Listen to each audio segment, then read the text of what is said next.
Ənd Tədris Mərkəzi, Rabitəli Nitq Reabilitasiya Mərkəzi və Smart Education Bağçalar şəbəkəsinin sponsorluğu ilə sağlam təhsildəsiz dostlar, sabahınız xeyirli olsun.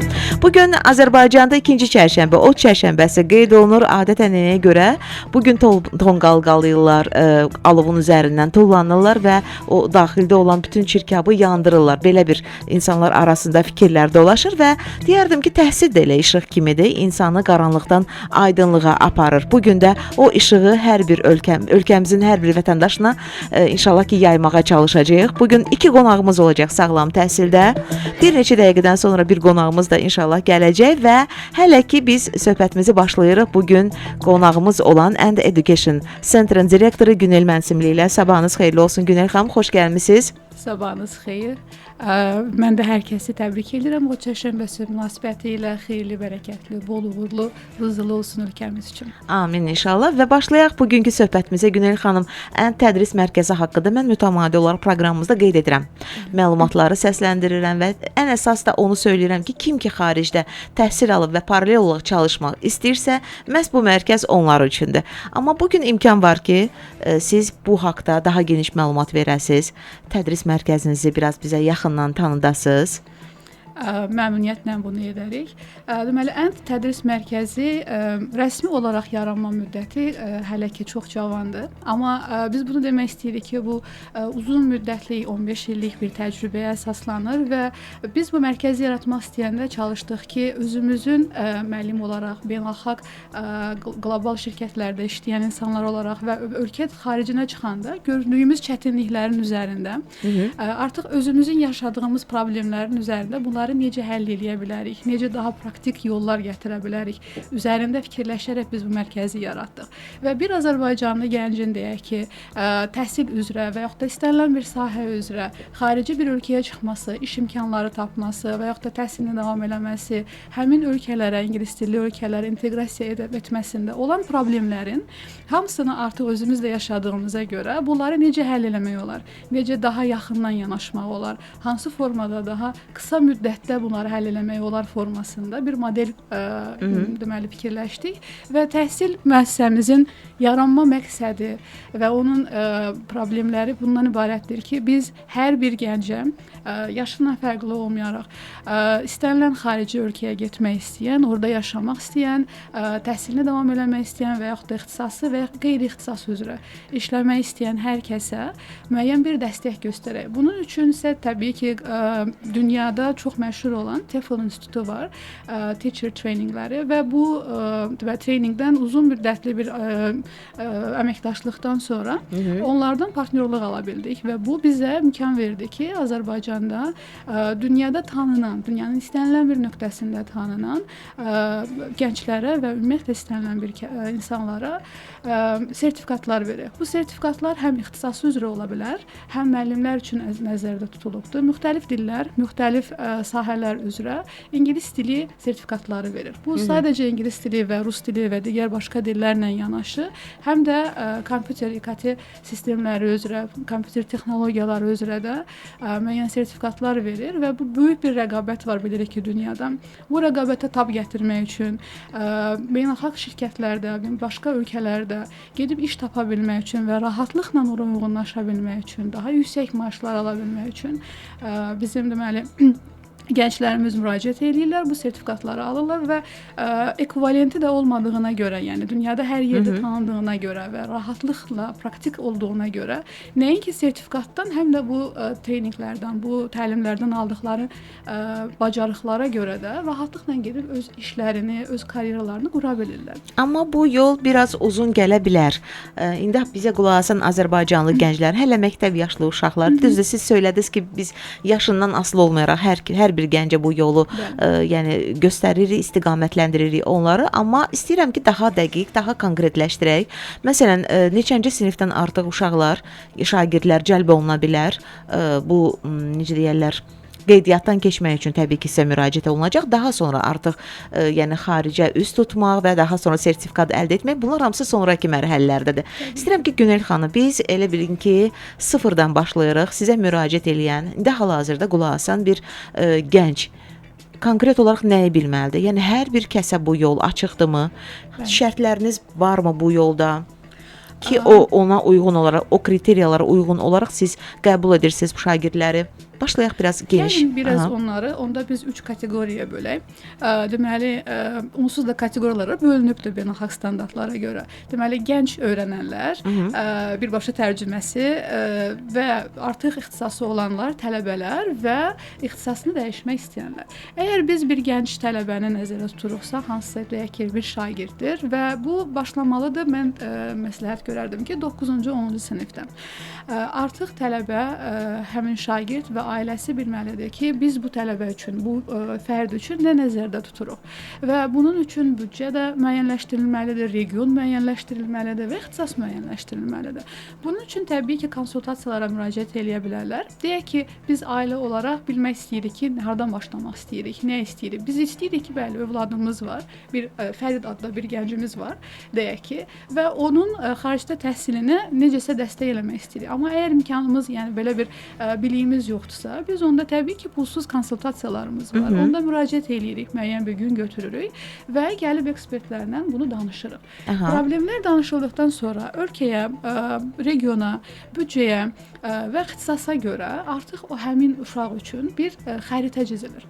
Bu xəritə çəkildikdən sonra... Birinci uşağın xüsusiyyətləri, ümumiyyətlə onun bacarıqları yəqin ki, öyrənilməlidir, dəqiqləşməlidir daha sonra. Ona görə deyirik ki, biz konsultasiya olunur, ekspert onlarla danışır. Təbii ki, həm uşaqla, həm də deməli valideynlərlə danışılır. Bundan sonra onun hətta məktəbdə oxuduğu müddət, həmin dərsləri, hansı ixtisaslar lazımdırsa, hansı imtahanlar lazımsa, bunlar da mərkəz tərəfindən çox ciddi şəkildə izlənilir. Çünki deyək ki, bir marketinq oxumaq istəyən tələbənin riyaziyyat, bir sıra ingilis dili və bir sıra başqa ixtisaslar var ki, onlardan qiymətləri çox yüksək olmalıdır və yaxud da qənaətbəxş olmalıdır. Bunun yanında bir ingilis dilisi olmalıdır və biraz da kompüter bilikləri olmalıdır. Və biz artıq son bir ildə olanda, 6 ayda olanda və çox qısa bir müddət olanda hər tərəfdən bir demək gərginlik yaşanır. Həm mərkəz tərəfindən, həm valideyn tərəfindən, həm də uşağa çox böyük bir demək olar ki, fiziki, mənəvi bir yük düşür. Amma əgər biz bunu 9-cu, 10-cu sinifdə planlı şəkildə addım və addım izləsək və hər bir istiqamətdə bu tələbənin inkişafını, onun ixtisasını, dərslərini, harda onun problemləri var, bunu izləsək, bunu da təkan da verə bilsək, çox uğurlu bir nəticəyə gəlib çıxa bilirik. Bu şagirdlərlə olan bir proqramdır. Biz ona xəritə çəkirik. Bununla yanaşı ingilis dili, informatika, deyək ki, riyaziyyat, hansı fənlərdə nəyə ehtiyacı varsa bunu eləyirik. Artıq universitetlərlə danışıqlara başlayırıq. Bəli. Və nəticədə təbii ki, bu bir illik, bir yarımlıq əməkdaşlıq nəticəsində biz tələbəni elə bir vəziyyətdə artıq hazırlayırıq və onun portfolyosu olmalıdır. Müəyyən ixtisaslar var ki, orada sadəcə sizin deyək ki, attestat qiymətiniz, bir IELTS nəticəniz çox təəssüf ki, imkan vermir bu rəqabətdə siz universitetlərə girəsiniz. Bunun üçün portfolyo olmalıdır, müəyyən deməli extracurricular deməli əməliyyatlar olmalıdır, hansısa bir tədbirlərə qoşulmalısınız, müəyyən olimpiyadalar nəticələri olmalıdır. Bu avantajlarıdır. Bu avantajlardır ki, siz əlbəttə təqaüd proqramlarına qoşula bilərsiniz. Heç də çox əlçatmaz bir şey deyil. Bir çox ölkələr çox böyük təqaüd proqramları verirlər. Və əgər siz düzgün planlı şəkildə bu yolda istiqamətli şəkildə irəliyirsinizsə, tamamilə ödənişsiz, çox az ödənişli, tam burslu təqaüd proqramlarına qoşula bilərsiniz və sizin üçün əlçatmaz olan o xəyala oxşayan həmin o xaricdə təhsil tamamilə ödənişsiz bir reallığa çevrilə bilər. Bəli, ilkin məlumat üçün mənə elə gəlir ki, hələ ki bu qədər yetər. Bircə qalır sizdən əlaqə nömrəsini istəmək. Hal-hazırda bizə qulaq asan şagirdlər, tələbələr, təhsillərini məhz xariclə qurmaq istəyənlər diqqətlə qulaq asın bugünkü proqramımızı. Günel xanım məhz Ant Education Center-in direktorudur və sizə bu imkanları yaradır. Əlaqə nömrəsi necədir? 050 312 13 43. 050 312 13 13 43 belə əlaqə saxlaya bilərsiniz. Mən əslində birinci dəqiqədən sonra Smart Education Bağçalar şəbəkəsinin də bizim rəhbəri direktoru qoşulacaq və proqramımızda çıxış edəcək. Amma hələ ki istəyirəm ki, Güney xanım siz söhbəti davam edir. Deməli ki, xaricdə iş imkanları həqiqətən də çox geniş bir şəkildə təqdim olunur gənclərimizə. Yetər ki, bundan yararlansınlar. Dediyiniz o kriteriyalara cavab vermədilər. İngilis dili səviyyələri heç olmasa bir normal olmalıdır. Daha sonra riyaziyyat dediniz, İKT, sonra dediniz bir neçəsinin adını çəkdiniz. Okay. Mən istəyirsiniz bir xaricdə iş imkanları, xaricdə təhsil imkanlarından biraz fərqlidir. Əgər siz xaricdə iş imkanları haqqında sual verirsinizsə, burada bizim artıq bilməliyik ki, bu həmin tələbədir və yaxud da artıq bir ekspertdir. Hər kimi nəzərdə tutulursa, bu insanın ixtisası nədir? İxtisasından asılı olmayaraq müəyyən bir səviyyədə ingilis dili olmalıdır. Bunun əgər yoxdursa, deyək ki, biz bir mühasibdən söhbət gedir və o istəyir ki, xarici ölkədə mühasib olaraq işini davam eləsin. Burada bizim xəritəmiz necə olur? Biz onu B1 səviyyəsi indi dediyim, yəni orta normal özünü ifadə eləyə biləcəyi dərəcədə ingilis dili və kompüter bilikləri, informatika bilikləri kurslarında deməli təhsil verilir və buna beynəlxalq sertifikatlar verilir.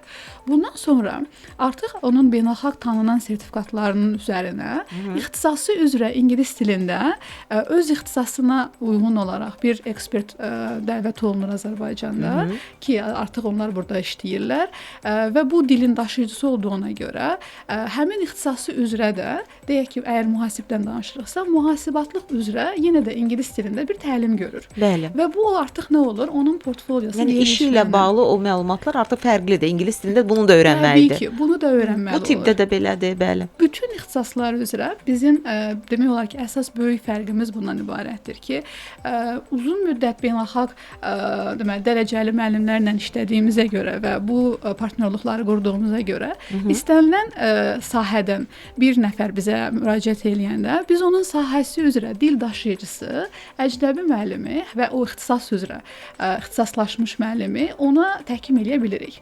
Və bu müəllimlə o ingilis dilində öz ixtisası üzrə təməl bilikləri ala bilir. Bu ola bilər ki, hansısa bir müəllim, hansısa bir demək hüquqşünas istənilən sahə üzrə texniki ingilis dili dediyimiz, yəni ixtisası üzrə olan, professional dərəcədə olan ingilis dili sertifikatını da və ixtisası üzrə sertifikatını da alır. Amma bütün bunlar hamısı burada baş verir. Bəli, bunlar hamısı Azərbaycanda, öz ölkəmizdə baş verir və bunlar onlayn şəkildə baş vermir.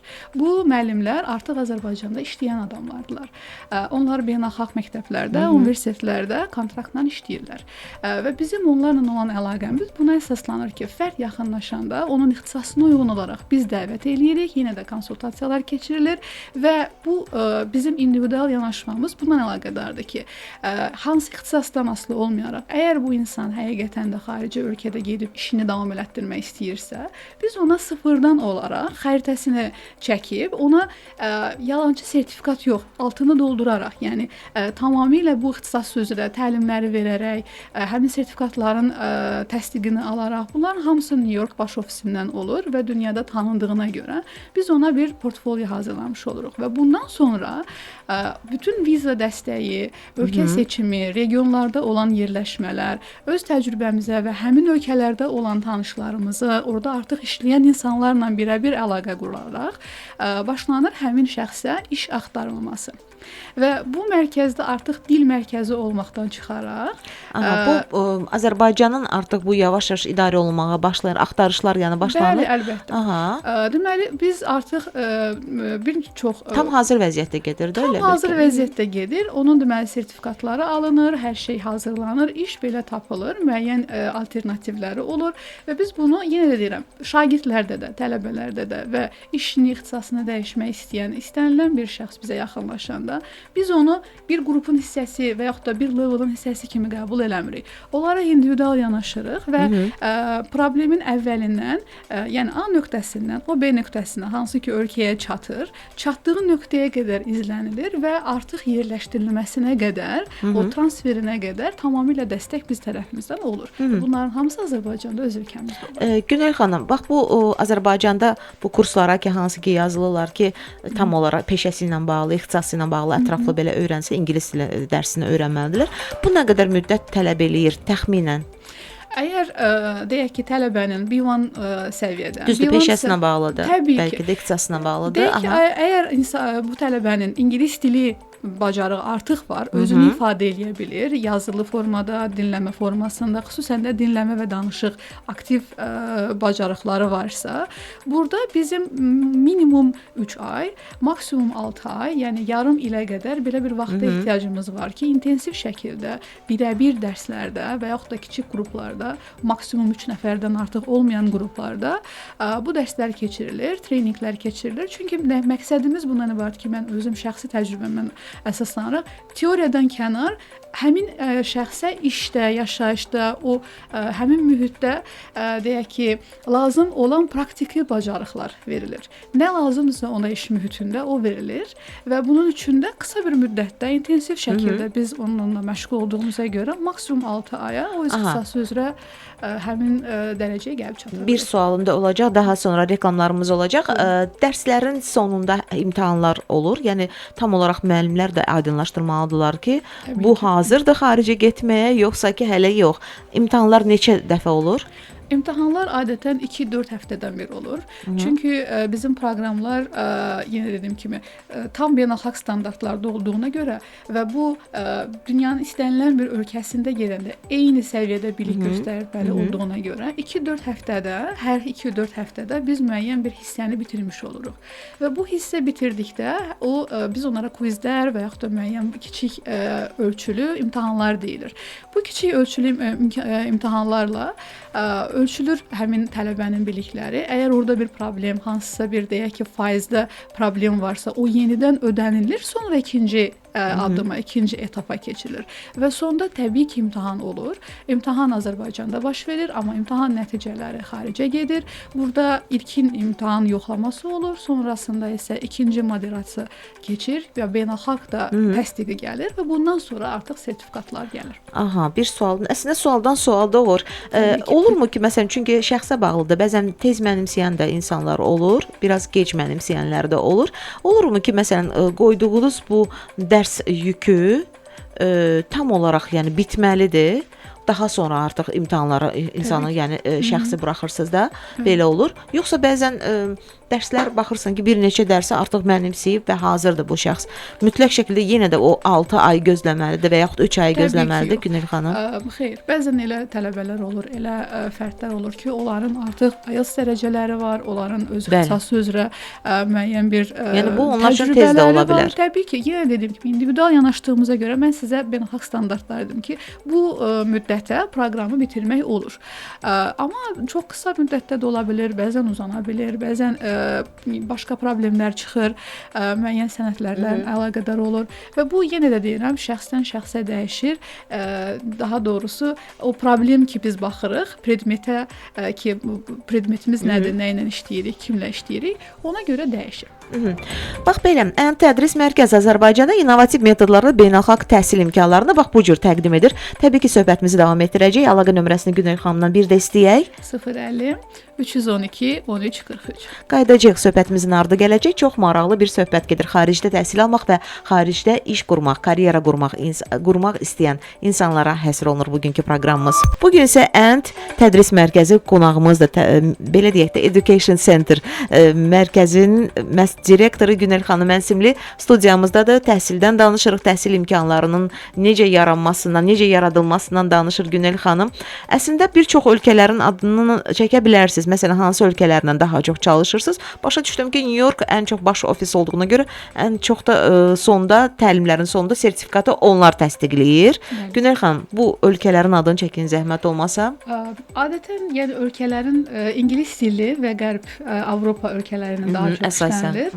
Russell Group universitetləri, yəni İngiltərə və Şimali İrlandiya, sonra Orta Avropa universitetləri, əgər biz tələbə yerləşməsindən danışırıqsa, bu ölkələr və təbii ki Ivy League, yəni Amerika universitetləri. Mümkün qədər biz çalışırıq ki, bu universitetlərin seçimində tələbələrə elə universitetlər seçək ki, oxumaq xətrinə, getmək xətrinə, bir diplom almaq xətrinə çəkilmiş bir xətt olmasın. Çünki böyük bir investisiyadan söhbət gedir. İnsan həyatını, öz illərini, müəyyən bir enerjidən söhbət gedir və sonda hansısa bir diplomla yox, həqiqətən dünyanın istənilən bir yerində sözünü deyə biləcək Azərbaycan vətəndaşları istəyirik ki, yetişsin və onlar təhsillərinin sonunda istənilən bir platformada, dünyanın istənilən bir yerində universitet diplomları ilə ölkəmizi təmsil edə bilsinlər, öz şəxsi maraqlarını və karyeralarını yüksək şəkildə qura bilsinlər. Yəni bu məqsədlə qurulduğuna görə əsasən daha yüksək reputasiyalı, ən yaxşı tanınmış universitetlərlə işləməyə daha çox üstünlük verir. Bir də indi insanlarda bir təəssürat yarana bilər. Sadəcə ingilis dilindən üstünlük verilir, ingilis dilində aparılır bu dərslər, kurslar. Gəlin aydınlıq gətirək bura. Yəni hansı ölkəni, hansı ixtisası seçməkdən asılı olaraq dillərdə dəyişir bildiyim qədərilə. Təbii ki, əlbəttə. Hal-hazırda biz rus dili kurslarının da yaranmasına start vermişik. Bu necə bir rus dili? Biz sadəcə rus dilinin təbii ki daşıyıcısı tərəfindən olur, amma yenə də bu rus və ingilis dili paraleldə öyrədilən bir deməli kursdur. Yenə də nə üçün nəzərdə tutulub? Biz bilirik ki, bizim regionun ən böyük üstünlüyü ondan ibarətdir ki, bizim insanlarımız poliglotdur. Bir çox dilləri bilirik, bir çox dillərdə danışa bilirik və bu ölkə sərhədlərindən çıxanda çox böyük bir üstünlüyə çevrilir. Öz şəxsi təcrübəmizdən, bir çox başqa azərbaycanlıların təcrübəsindən bilirik ki, xarici ölkəyə gedəndə tələbə kimi, bir işçi kimi və yaxud da hansısa bir şirkətin bir hissəsi kimi siz bir və ya digər dili bildiyinizə görə sizə başqa daha geniş imkanlar yaradılır. Və bunun üçün nəzərə alırıq ki, yanında rus dili, digər tərəfdən başqa dillərlə də dəstək verə bilirik. Amma bu dillərin hamısı tərcüməsi ingilis dilində olur. Çünki siz əgər xarici ölkəyə gedirsinizsə, bunu tərcümə proqramları kimi istifadə edə bilərsiniz. Hansısa bir telefon danışığında rus dilindən ingilis dilinə, ingilis dilindən bir başqa dilə tərcümələr eləyəndə inanılmaz təkliflər gələ bilər. Çox böyük avantajlar yarada bilər və bunun üçün də mən hər kəsə, bütün gənclərə və ixtisasından asılı olmayaraq hər kəsə məsləhət görürəm ki, o regionun bizə verdiyi bu avantajdan istifadə eləyək. Çünki həqiqətən xaricə çıxanda görürsünüz ki, ixtisasınızda kənarda qalır, amma dil bilikləriniz, bir çox dilləri bilməyiniz və bunu çox spontan şəkildə dəyişməyiniz böyük avantajdır. Çünki bir də bunu qeyd edeyim ki, Amerikada, İngiltərədə və bir çox Avropa ölkələrində insanlar sadəcə bir dil bilirlər. Və onlar üçün bu dili bilmək, yəni ingilis dilini bilmək hətta hər şey demək deyil. Bəli. Yanında ikinci bir dili və bunu da ingilis dilinə çox rahat şəkildə tərcümə edə bilməyiniz böyük bir avantaj verir və bunu vermək üçün, bunu sizin üçün yaratmaq üçün başqa dillərin də ingilis dilinə paralel şəkildə öyrədilməsi nəzərdə tutulur. Günel xanım, bir də yadımıza salın. Yəni neçə ildir artıq bu işi görürsüz siz? 15 ildən 15 çoxdur il. şəxsi Yəni təcrübəm. həqiqətən də çox böyük bir illərə söykənir təcrübəniz də. Mənə elə gəlir ki, müraciətlərdə də bu ildən ilə artmağının, yəni özünüz də şahid olursunuz. Bəli. Adətən belə olur. Deyək ki, bir ailənin böyük övladı ilə işləyirik, sonra digər övladı gəlir və biz artıq belə çıxır ki, artıq nəsillərlə işləməli oluruq. Bəzən ailəliklə artıq köçməyə məcburiyyətində də qalırlar. Yəni uzun illər işləməyimizin əslində üstünlüyü bundan ibarətdir ki, təcrübə, şəxsi öz təcrübəm bir tələbə kimi, bir müəllim kimi, xaricdə, burada bu təcrübələrin hər birində bu saydığım çətinlikləri və avantajları görə bilmişəm. Və bunların hamısını tətbiq eləyəndə daha praktik bir nəticə əldə olur. Yəni biz artıq səhvlərimizin üzərində qurulduğuna görə bu platformalar, özümüzün çətinliklərimizin üzərində qurulduğuna görə bizdən sonra gələcək nəsillər daha planlı şəkildə irəliləyirlər. Və ona görə də daha uğurlu, daha yaxşı nəticələr əldə edirlər. Və mənim üçün mənə elə gəlir ki, bir tədris işçisi olaraq mənim əsas missiyam odur ki, mənim daha yaxşı versiyam tələbələrim olsun. Mənim əldə eləyə bilmədiklərimin daha yaxşısını əldə eləsinlər və onlar həmin o ölkələrdən bir şəkil göndərəndə ki, mənim arzum idi. Biz 2 illik bir yol keçdik və mən artıq bu universitetin qarşısındayam. O mənə elə gəlir ki, dünyanın ən böyük bir hədiyyəsidir. Xaricdə yaşamağın özünün də təbii ki, çətinlikləri var, təhsil almağında. İndi biz buna toxunacağıq. Çünki mən sadəcə buradan elan etmək istəyirəm ki, xaricdə ümumiyyətlə yaşamaq istəyi, təhsil almaq istəyi bir çox insanlarda son illərdə daha çox artdı. Yəni maraq oyandı. Müxtəlif yəqin ki, bu karyera baxımından olsun, iş imkanları baxımından daha rahat əldə olunar deyə bu yola daha çox getdilər. Bilmirəm nə məqsədlə, amma təbii ki, əgər bu 6 ay ərzində, 3 ay ərzində bir reallaşacaq bir arzudursa, nə gözəl. Sadəcə bir 6 ay, 3 ay onların gərgin çalışmağı lazım gələcək dil öyrənməyə baxımından, ixtisas üzrə də hələ də o terminləri falan belə detallarına qədər öyrənməyə baxımından bir balaca, necə deyirlər, çaba göstərmələr olacaqlar. Yəni, amma görün nə qədər geniş imkanlar təqdim edirsiniz. Yaxşı, düşünək ki, bu sertifikatları da əldə etdilər.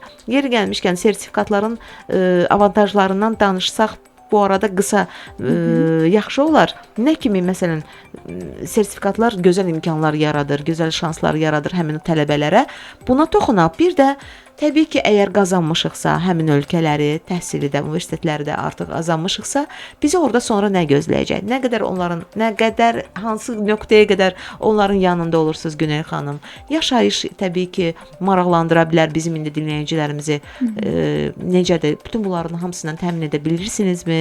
Yoxsa buyurun. Sertifikatları vurğuladınız. Sertifikatların verdiyi üstünlüklərdən danışsaq, bilirsiniz, siz bilə bilərsiniz öz ixtisasınızı çox yaxşı, amma bunu bir şəkildə sübut eləmək lazımdır. Çünki siz bir qlobal arenaya çıxanda, böyük bir deyək ki, şirkətə gedirsiniz və yaxud da bir universitetə gedirsiniz. Burada siz özünüzü sübut eləmək məcburiyyətindəsiniz. Çünki çox böyük bir rəqabətdən söhbət gedir. Bütün ölkələrdən ən yaxşı tələbələr, ən deyək ki, bu iddialı tələbələr sizin çəkdiyiniz əziyyətdən eynisini və yaxud da daha çoxunu çəkmiş tələbələr gəlir və orada siz həmin rəqabətə dözüm göstərə bilmək üçün həm həqiqətən doğrudan da ixtisasınızı yaxşı bilməlisiniz, həm həqiqətən yaxşı ingilis dili bacarığınız olmalıdır ki, o leksiyaları qulaq asanda anlaya biləsiniz. Artıq orada sizin psixoloji problemlər, çətinliklər, gərginlik, onsuz da ölkəyə adaptasiya olmaq bir prosesdir, bir uzun bir prosesdir və burada fiziki, psixoloji olaraq siz bir gərgin prosesdən keçirsiniz. Bu verilən sertifikatlar sizin üçün bir rahatlıq yaradır. Bu rahatlıqda siz özünüzü sübut eləmək məcburiyyətində deyilsiniz. Sizin üçün qapılar açır. Dünyanın istənilən yerinə, istənilən universitetlərə, istənilən şirkətlərə müraciət eləyəndə artıq dil bacarığınızı, ixtisas bacarığınızı, nələrə qadir olduğunuzu artıq bir imzalı, mühürlü və hər yerdə tanınan bir diplom şəklində verirsiniz. Bu sizə sıfırdan başlamaq yox, müəyyən bir mərtəbələri artıq keçmiş başlayırsınız. Bilirik ki, Azərbaycanlılar ümumiyyətlə miqrasiya edən və yaxud da xarici ölkəyə gedən işçi qüvvəsinin, tələbələrin ən böyük problemi olur ki, deyək ki, burada bir müəllim yüksək siniflərdə və yaxud da universitetdə bir tədris eləyir. O xaricə gedəndə sıfır mərtəbəsinə düşür və assistantlıq eləmək məcburiyyətində olur. Çünki onun buradakı təcrübəsini sübut eləyə biləcək bir sənədi yoxdur. Amma əgər bu həmin şəxs Azərbaycanda bu sertifikatları alsa, portfolyosunu möhkəmləndirsə və həmin qlobal arenaya çıxanda digər şəxslərə göstərə bilər, rəqabətdə uduzmayacaq dərəcədə həmin sertifikatları olanda, o artıq birinci mərtəbədən, assistantlıqdan və yaxud da laborantlıqdan başlamır. Öz ixtisası üzrə harda qoymuşdusa burada karyerasını, oradan da davam eləyə bilir ki, bu sizə təcrübənizin itirməməsi, illərin itirilməməsi, vaxt qazandırır və maaş olaraq da, qazanc olaraq da burada bir çox artıq karyeranızın müəyyən bir yerində, müəyyən bir nöqtədə bir qazancınız olanda və başqa digər ölkəyə gedib sıfır nöqtəsinə düşəndə bu həm də psixoloji bir problem yaradır. Amma siz buradan artıq güclü artilleriya ilə getdikdə, yəni sertifikatlarınızla bütün bu sənədlərinizi təqdim eləyəndə nə baş verir? Sizi qəbul edirlər. Yəni orada da təcrübə müddəti var. Bəli. Nə qədərdir? Tələbə kimi gedirsinizsə, 6 ay müddətində təcrübə müddətidir. Sizin iş imkanları ilə tanış olmağınız, kampusdan çıxmağınız, ümumiyyətlə Avropa qaydalarına görə ilk 6 ay siz sadəcə həmin kampusa alışırsınız. Amma müəllim kimi və yaxud da başqa bir ixtisas sahibi olaraq gedirsinizsə, orada da sizin yenə ilk 6 ay yoxlama müddətiniz olur. Bu yoxlama müddətini keçdikdən sonra bəzi işçi qüvvəsi və yaxud da hansısa bir ixtisas sahibi sıfır nöqtəsinə qayıdır, sıfır mərtəbəsinədir və oradan yavaş-yavaş artıq inkişaf edir. Və yaxud da artıq bu beynəlxalq sertifikatları olan və bununla yanaşı həm də təlimlərdən keçmiş, həmin mühitə hazırlaşmış gedən ixtisas sahibləri isə elə həmin 6 ayı bitirdikdən sonra öz ixtisası üzrə davam edə bilir. Müəllimlərin adını çəkdiniz. Əslində biz peşələri sadalayanda daha çox niyə görə məsələn IT mühəndisliyini və yaxud da ki tibbi nəzərdə daha çox tuturuq. Siz də bayaq söylədiniz. Ən çox bir də tələbat nəyədir? Bir çox sahələrdə də hüquq sahəsində var. Və müəllim olmaq istəyən, məhz bu universitetlərdə çalışmaq istəyənlər də əslində qoşula bilər sizin dediyiniz bu dərslərə, kurslara. Təbii ki. Ümumiyyətlə bu kurslar onlara daha rahat olur. Çox rahat olur. İngilis dili müəllimlərə məsələn. İngilis dili müəllimi deyək ki, ibtidai siniflərdə ibtidai sinif ingilis dili müəllimliyi oxuyan bir tələbəmiz və yaxud da artıq işləyən bir müəllimimiz var. Onların ingilis dilini inkişaf elətdirməyə ehtiyac yoxdur. Onlara sadəcə pedaqoji deməli pedaqoji mikrofona daha yaxın əyləşin. Pedaqoji dəstək vermək lazımdır, müəyyən treninqlərdən keçmək lazımdır və onlar artıq bu beynəlxalq standartlar ki qoyulubdur məktəblərdə lazım olan o treninqlərdən keçirlər. Bu treninqlərdən keçdikdən sonra ölkə dəyişəndə, istənilən bir səbəbdən, ailəvi səbəblərdən, biznes səbəblərindən ölkə dəyişəndə gedib öz ixtisasları üzrə yenidən məktəblərdə ingilis dilində tədris eləyə bilirlər. Və yaxud da ki, ingilis dilini yaxşı dərəcədə bilən, amma digər ixtisas sahibləri var. Deyək ki, bir jurnalist siz qarşımda oturduğunuza görə belə bir nümunə gəldi ağlıma. Avantajları nədir orada? Bir jurnalist çox yaxşı əgər dil bacarıqları da varsa və onsuz da onların təhsilləri də yazmaq, dinləmək və s. bu çox yaxın sahələr olduğuna görə xarici ölkədə gedib ingilis dilində jurnalistikanı davam elətdirmək biraz çətin ola bilər. Çünki ana dili daşıyıcısı deyilik, o dilin daşıyıcısı deyilik. Amma ingilis dili müəllimi olaraq bu ixtisasımıza da uyğun olduğuna görə gedib məktəblərdə ikinci dil olaraq ingilis dili öyrədə bilərik. Və bu, yəni ingilis dilini biliriksə, müəyyən bir bacarığımız varsa, amma ingilis dili müəllimliyi deyək ki, bir ixtisasımız və belə bir diplomumuz yoxdursa, treninqlərdən keçərək bu sertifikatları alaraq xarici ölkələrdə, ingilis dilli ölkələrdə ikinci dil olaraq, çünki çox beynəlxalq mühit olduğuna görə orada çoxlu miqrantlar və başqa ölkələrdən gələn insanlar var və bu uşaqları kimsə öyrətməlidir. Bəli. Kim öyrətməlidir? Təbii ki, yaxşı ingilis dili bilən ixtisaslı kadrlar. Həm də bundan əlavə, yaxşı dil bilməkdən də əlavə tədris metodikası fərqli olmalıdır. Biraz qeyri-adi, yəni təbii ki, çünki standart artıq onlar onsuz da keçiblər o dərs prosesində, tanışdılar bu təlimlərlə də, dərslərlə də. Bizim təklif edəcəyimiz, əgər gediriksə orada çalışmağa, bizim təklif edəcəyimiz nə ola bilər? Daha fərqli, cəlb edici nə ola bilər? Daha maraq nə yarada bilər? Mən sizə deyim ki, 40-dan artıq 40 fərqli adlı təlimlərimiz var müəllimlər üçün, sırf ingilis dili müəllimləri üçün.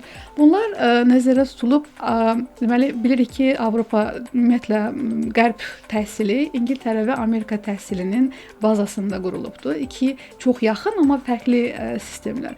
Və biz bunun üçün təkcə biz deyil, təbii ki, bütün TEFL deməli mərkəzləri dünya üzrə bu 40 təlim nəzərdə tutulub sinifin idarə edilməsi, uşaqlarla işləmə prinsipləri, ingilis dilinin öyrədilməsində müxtəlif mediaların, multimediaların tətbiqi bir çox fərqli qruplara bölünübdür və bu təlimlər 8 saatlıq, 12 saatlıq, 24 saatlıq. Yəni ixtisasın asılı olmayan, misal üçün bizim keçən dəfəki təlimimizdə iştirak edən müəllimlərin hamısı bizim kolleqalarımızdır və onlar hal-hazırda Azərbaycanda beynəlxalq məktəblərdə tədris edən müəllimlərdir. Amma öyrənmənin də yaşı və vaxtı olmadığına görə, daimi dinamik olduğuna görə biz onlarla yeni metodlarla çox rahat bir neçə saatlıq bir təlim prosesi keçdik və burada yeni formalarda hansı metodları tətbiq eləməklə necə nəticələr əldə edə biləriyə baxdıq. Bu 8, 12, 24 saatlıq təlimlərin aldığınız bu sertifikatlar sizə çox güclü bir baza yaradır. Siz rahatlıqla həmin mühitə alışa bilirsiniz və nəticədə də bu sertifikatlar da tanındığına görə dünyanın istənilən nöqtəsində biz vurğuladıq Avropanın və yaxud da Qərb ingilis dilli ölkələri, amma əgər ingilis dilini ikinci dil kimi keçirirsə, istənilən ölkəyə Rusiyadan tutmuş, hansısa bir deyək ki, Asiya ölkələrində də gedib ingilis dilini tədris eləyə bilərsiniz bu təlimlərin nəticəsində aldığınız sertifikatlarla. Bax belə, Ant Education Center'ın hal-hazırda direktoru Günel Mənsimli bu haqda bizə məlumat verdi ki, təbii ki, təhsil almaq istəyənlər üçün məncə də bu çox gözəl bir fürsətdir və proqram müddətində 1 saatdan çox az bir müddətdir. Hələ ki davam edirik və təbii ki, bu hansı kurslardır? İngilis dili kurslarının adını çəkdi, riyaziyyatın adını çəkdi, İKT müasir tədris metodlarının adını çəkdi ki, hansı ki müəllim hazırlığı proqramları, hətta bunları da sadaladı və təbii ki, bu kriteriyaları özündə görən, öz potensialına əmin olan bizim tələbələrimiz, müəllimlərimiz təbii ki, müraciət eləyə bilərlər. Ant Tədris Mərkəzinə peşəkar inkişaf və təhsil imkanları məhz bu mərkəz sizin üçün də yaradır. Əlaqə nömrəsi deyirəm 05312 1343, ünvan Çinar Park Biznes Mərkəzi, Instagram səhifələri də var. Ant Education. Bax belə, qısa bir reklam arasından sonra Günel xanım, mən digər suallarla sizə müraciət edəcəm. Çünki insanların bəs bu suallar da maraqlandırır. Maddiyyatla bağlı gələn bir sual diqqətimi cəlb elədi. Təbii ki, qiymətlərlə maraqlanırlar ki, bu kurslar, dərslər necə aparılır, həftədə neçə dəfə və ümumiyyətlə qrup şəklində mi aparılır, necə, fərdi şəkildə də mümkündürmü? Bu sualları artıq biz reklamlardan sonra cavablandıraraq istəyərdim ki, dinləyicilərimiz diqqətli olsunlar. Reklamlardan sonra sizi maraqlandıran digər suallar da var. Onları da səsləndirəcəyik. Bugün isə biz Ant Təhsil Mərkəzinin direktoru Günel xanım Mənsimli ilə görüşürük. Belə də deyək, Education Center'ın direktoru Günel xanım Mənsimli ilə görüşürdük və Günel xanım, ən əsas məqam odur ki, dərslər necə aparılır? Çünki insanlar hal-hazırda bizə qulaq asırlar, maraqlanırlar ki, ən çox da onunla bağlı bizə yazıblar ki, onlayn mümkündürmü tədris? İstəyərdim qeyd edəsiz bu Bəli. Düzdür, məqamları. bizim təlimlərimizin əksəriyyəti offline, yəni birə-bir şəkildə olur. Amma digər rayonlardan, başqa şəhərlərdən və başqa ölkələrdən müraciət edən tələbələrimizi və ixtisasını dəyişmək istəyən şəxsləri nəzərə alaraq verdiyimiz təlimlərin, verdiyimiz dərs deməli kurslarının hər birinin onlayn versiyası da mümkündür. Bunlar da peşəkar platformaların deməli üzərindən aparılır, müəllimlər keçirilir. Qruplar çox kiçik formada olur. Adətən biz qruplarımızı 3-5 maksimal saxlayırıq. Kiçik qruplarda onlayn şəkildə də olur. Bu qədər. Bəli. Maraqlananlar zəng edib əlaqə saxlaya bilərlər. Instagram səhifələri də var. Ant Education Instagramda bütün detalları ilə məlumatlar hamısı yerləşdirilib və müraciət etmək istəsəz də Çinar Park Biznes Mərkəzinə müraciət edə bilərsiniz. Belə təşəkkür edirəm. Çox sağ olun. Təşəkkürlər. Gəldiyinizə görə bir daha dinləyicilərimizi Od çərşənbəsi münasibətilə təbrik edirik və təhsil də qeyd etdik ki, hətta işıq kimidir, qaranlıqdan aydınlığa aparır və ümumiyyətlə təhsil insanın dünyanı daha yaxşı başa düşməsinə kömək edən bir vasitədir. Ona görə hər birinizə təhsilli olmağı arzulayıram. Fərq etmir. Yəni peşəsindən asılı olmayaraq hər bir şəxsə təhsil doğrudan da lazımdır, vacibdir. Yəni bu çörəkçi olsun və yaxud da ki, digər peşə olsun, nə bilim, satıcısı olsun, hər bir peşənin mütləq şəkildə təhsilə ehtiyacı var. Və hər kəsə də bunu arzulayıram. Çox sağ olun, minnətdarıq gəldiyinizə görə. Beləcə yekunlaşdırırıq Sağlam Təhsildəyiz dostlar və sabah eyni saatda saat 11-12 arasında Sağlam Radioda eşidilmək ümidi ilə. Sağ olun, salamat qalın.